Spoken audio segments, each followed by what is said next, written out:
This is every single app, planner, and productivity tool that I will be using in the new year. It is almost 2024, and I know we are all reconsidering what our productivity systems are going to look like in the new year. I know I certainly have been having some trouble deciding between what I'm going to use digitally in paper, what of my 5 planners that I bought for 2024 is going to actually make the cut, but I think I have finally figured out what the shape of my productivity system is going to look like, at least for the beginning of the new year. So in this video, I'm going to show you all of the apps, planners, and productivity tools that I plan to be using in 2024. And hopefully this video will give you some ideas for what to use as well. Let's get into it.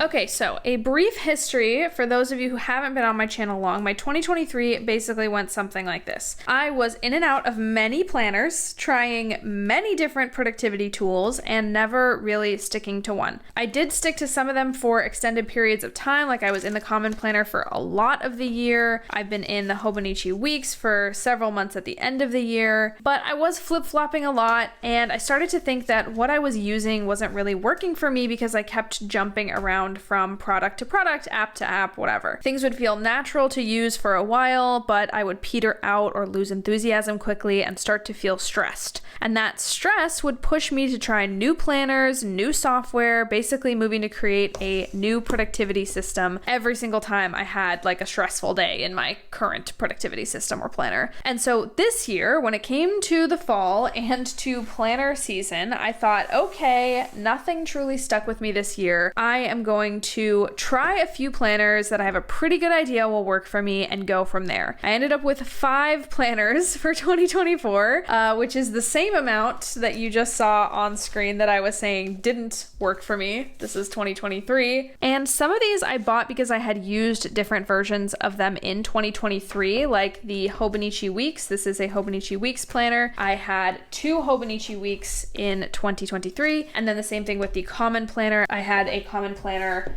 full year in 2023, and then I bought the half year, so slightly different version, but same basic principle. And I also bought a Common Planner Mini, which looks slightly different again. Some of these I bought with the intention of using them because they worked for me, or I thought they worked for me in 2023. And then some of them I bought with a very genuine feeling that they were going to be the new layout or planner type or size that I needed to truly make my productivity system stick and feel natural. So new size of the Common Planner, new Hobonichi that I've never tried with just the months in the beginning, new planner entirely. This is the Take a Note planner that I really thought would be like my saving grace this year. Basically, I was just trying to make a productivity system stick and feel natural, and these were the things that I was like, okay, I've tried these and they work. I haven't tried these, but I'm pretty sure that they will work. And I just wanted to find something that helped me be productive and feel calm and feel natural and not stressed. And having this many planners for 2024 kind of made me feel crazy really quickly. Looking at this pile right now, I still get kind of anxiety because I feel like I have to use all of them or my money was wasted. I've made a bunch of videos over the past month reconciling with how many planners I bought because I was trying to deal with all that anxiety and also justify my purchases. And I've been pretty forthright with you guys about feeling like there's no way I'm going to use all of these. What am I doing? Etc., etc. And this is just planners. This is not like all the apps I've been trying,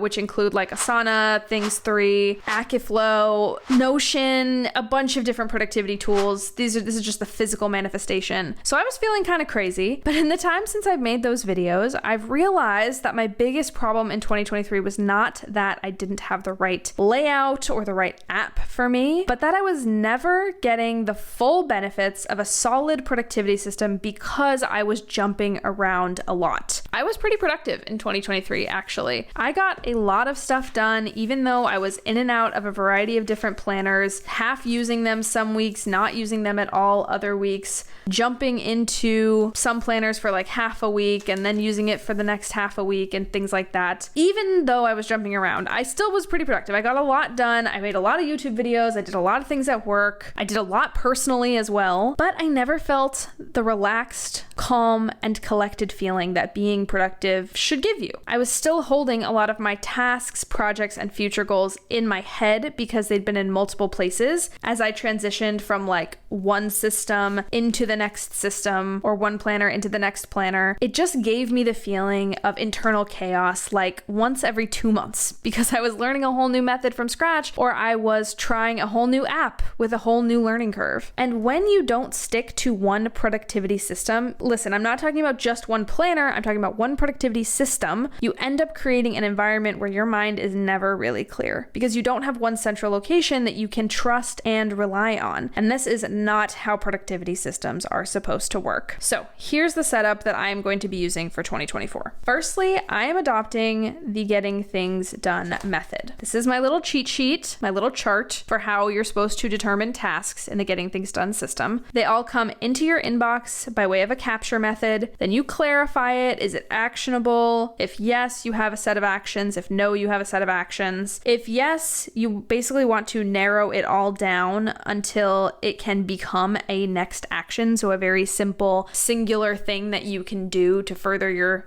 productivity, your goals, your projects, whatever. And the reason I am doing this in 2024 is because I have tried to pull small bits here and there from this system in many cases over the course of my planning and productivity journey, but I've never really tried to fully adopt the getting things done method. I think a lot of David Allen's tips are great, but he has some outdated information in the book, and it hasn't always seemed like I could adopt an entirely new system. And part of the reason for that was because I was drawn to planners that kind of have their own systems built in. Like this is the Common Planner, and it has its own quarterly planning and goal system just built right into the planner. And I wanted to use every page in my planner, so I was like, I have to use the system that my planner is based on. And so you can imagine when I changed planners, I would see whole new front matter, whole new systems, whole new spaces for all new things. And I would be like, okay, now it's time to adopt this whole new system. But with getting things done, I'm going to adopt this as the base system and be as faithful as I can to it for as long as I can, because no matter what planner I'm in, I can transfer the principles of this into the new book. No matter what app I'm in, I can transfer the principles of this into the new app, and it will just help me know where things belong, know where things go, and have an idea of how I am supposed to navigate my ever-growing task list. So I'm going to be trying to be as faithful as I can to this system for as long as I can, and we will see how it goes. Now, you may have noticed that I have drawn this cheat sheet in a planner that I was just showing you, which is this Hobonichi Day Free book. It is in the A6 size, so it's quite small, quite slim. The Day Free only has the months at the beginning. It does have a yearly section as well. It has the months, and then it just has blank notebook paper in the back. And I was really excited about trying this planner. A lot of people recommended it to me,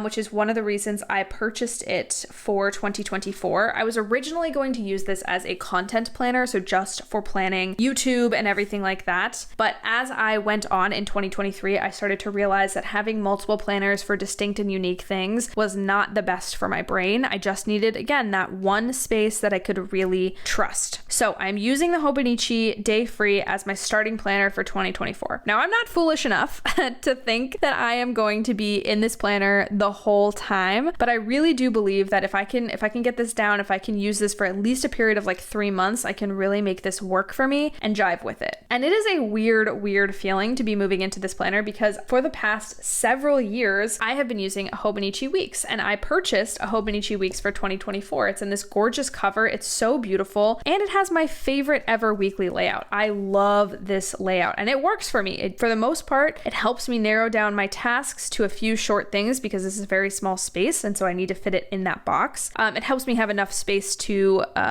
let my mind wander, doodle, take notes, whatever I need to do. It's just a really solid layout, and I really love it. So I have a strong suspicion that I will be going back into this at some point in 2024. And if that happens, I have this. It's right here. I'm not going to get rid of it. It's available to me. But assuming that doesn't happen, what I like about the Day Free is that I can just ultimately draw that layout for myself if I want to. So I have the days of the week over here, and then I have sort of blank page where in this case I'm just using it for daily task lists, but I could use it for whatever I want. If I just had the week here, I could take notes, I could draw, I could make memories, I could do whatever I wanted, just like in the Hobonichi Weeks. So I'm really excited about this. It's going to be less upkeep than a full weeks, and it is going to be perfect for working with my digital technology systems, which are going to be the main places where all my tasks are housed. And I will switch switch over to my computer now to show you what my digital tools are going to be for 2024. At this point in the video, I just want to pause and thank our sponsor, which is Skillshare. Regular viewers of this channel will know that I absolutely adore Skillshare. They have so many courses on photography, illustration, creativity, productivity, anything you need to start a new creative project or goal. And no project is too small. If you're interested in learning something, Skillshare has got you covered. This week, we are talking through my 2024 productivity system, but as you are considering your productivity system for 2024, make sure you check out Michelle B's course on Skillshare, Designing the Life You Want, 4 exercises for clarity and motivation. Michelle is one of my favorite creators here on YouTube, so I was psyched to find this course. You can't live your best life without knowing what you want out of life, and Michelle's course is all about finding those answers through reflection. It includes exercises like an 80-20 analysis of your life, finding your values, completing a perfect day exercise, and a ton of other stuff. Answering the big questions like, what do I want out of my life and what excites me can be really daunting when we do them on our own, but this course breaks it down into manageable, bite-sized pieces that add up to something bigger. So check out this course along with thousands others by heading to the link in my description box below. The first 500 of you to click that link will get a free 1-month trial of Skillshare. Thanks again to Skillshare for sponsoring, and let's get back to the video. So for my digital productivity system, I'm going to be using 3 apps. I'm going to be using my calendar app. This is just the native Apple Calendar app. It's nothing particularly special, but it does sync with all of the calendars I have across work, Gmail, all my shared calendars, everything like that, all syncs into one place. So I'm going to be using this as my calendar app. And then for my task manager, I'm going to be using Things 3. I think it's actually just called Things now. I know a few videos ago I said I was going to banish this from my life and I was done with it, but it has come back into my life and I will explain why in just a second. And for my note taker, I am going to be using Apple Notes. As you might notice, all 3 of these programs are Apple products. I am an Apple girly through and through, so I don't need anything that is going to work on an Android at some point or on a non-Apple device. I just need the stuff that's going to work on Apple programs, and that's it. The Apple Calendar will be really familiar to everyone who has seen my channel before. I think I've shown this off and shown off my calendar systems on here before, so you can check out some of those old videos if you want to see them. But the real thing that I'm doing here is I'm reorganizing my Things 3 and my Apple Notes to work together specifically for projects. So in my Things, which I have resurrected from the dead because it is basically a to-do list app. Like the sole focus of it is task management. So I tried a lot of other products for task management in 2023. I tried Notion. I also tried Akiflow, which I actually do love. I'm going to go ahead and leave the video that was sponsored by Akiflow up in my cards if you guys would like to check it out. There's like a brief glimpse of my system, but anyway, it's a really good product. For me, I just was finding myself wanting to come back into Things, which is a product I know really well. So I still have Akiflow. I'm still experimenting with it here and there, but this one is what I'm going to be using as my main system. And that's because, like I said, it is a basic to-do list app. It is something that prioritizes the to-do list and gives you several functionality options in which to view and go through your to-do list. So you can see up here there they have tags, which is really great. So if I click on one of these tags, it will show me everything that is listed as personal, which is cool. Life admin is the same, or I can see all. And then the other thing that I like is that it has these areas and projects lists. So an area is sort of like something global, like home, maybe. So it could be home. And then underneath that, I might have projects like living room redesign. And then that lives underneath my home sidebar item. And if you click into the home view, you can see the projects that you have, or you can have individual tasks, clean windows in here as well. It all basically works really well together. So you can kind of see how I'm using it with David Allen's Getting Things Done. I have a current projects list. I have a waiting for list, a someday maybe list, and then I have a reference down here, which is also part of Getting Things Done. Rituals is my own sort of unique thing. If we click on it, you can, these are all the like ritual things that I do or tasks that I frequently duplicate. So I do like a life admin every week, or I try to. I have a weekly review and a daily routine. That's again a getting things done thing. I have a regular couple meeting with my partner that we do, and then we discuss stuff in. So this is all my like reoccurring tasks, just so I can find them really easily. But the projects, waiting for, someday maybe, in reference is all David Allen. And then within my projects list, my current projects, I have whatever is here. I'm currently doing a style overhaul, and then I want to reorganize my phone, and I'm actually in the middle of doing my productivity system overhaul, which is what this video is about. And then I also have like I'm personally really interested in the heightened emotions like sadness, rage, desire, fear, whatever. We did a de-escalation training at work. That's not really relevant, but I just want to learn more about like the state of the body when it's in those heightened emotions. But let's go with my style overhaul for an example. If I click into this project, you can see that I have a few items that I need to do in order to feel like my style is overhauled, and I have like a good new style. I've already done one of them, which is a determined color season, and the rest of them are in progress. And this is where my notes app comes in. If you go into my notes app, you can see that like my notes app, this is not what I'm still cleaning this up. I'm still organizing this and figuring out what it's going to be. But you can see I have like life areas, personal, friends, work, whatever. But the sort of bread and butter here is going to be project notes and then someday maybe projects. So everything that's in someday maybe here, these are a couple classes I'm in the middle of taking that I just sort of put on hold, is going to be in someday maybe. You can see the 2 classes right there. And in my current projects, if we open up the project notes sidebar, you can see I have style overhaul, phone organization, productivity system overhaul, and then the heightened emotions thing. So let's go into style overhaul to give you an idea of how this works. So I'm in style overhaul here, and I have that I want to determine my Kiwi body type. So I have a note for that. These are empty right now because I haven't done anything with them yet. Again, I just set up this productivity system, but once I have notes on this once I have determined my body type or my essence blend or whatever, I'm going to come in here and write those down. But the one I have already completed is my color season, and my color season has its own note. So you can see that I've written here that my color season is cool summer, true summer. I have a few notes. I have a palette here of my best colors. And then also I was able to see a stylist, which was so fun. And she gave me these notes basically for my color season. She also gave me pictures of what hair colors I look best in. These are all my best colors. She had some favorites for me that she picked out as well. Some makeup, stuff like that. So this is basically just a log of everything that I am doing in this project, which is being mapped out in things and then sort of recorded as a reference item in my notes app. And then once I'm done with this material, I need to figure out a way to sort of like archive it or put it in a permanent reference place, which might be in Notion. I really like using Notion for permanent reference. I just haven't figured that part out yet. But this is essentially how these two things work together. And I think it's going to go really well because it works seamlessly with David Allen's system, and it is very, very simple to use, which is, as you guys know, my favorite thing in the world.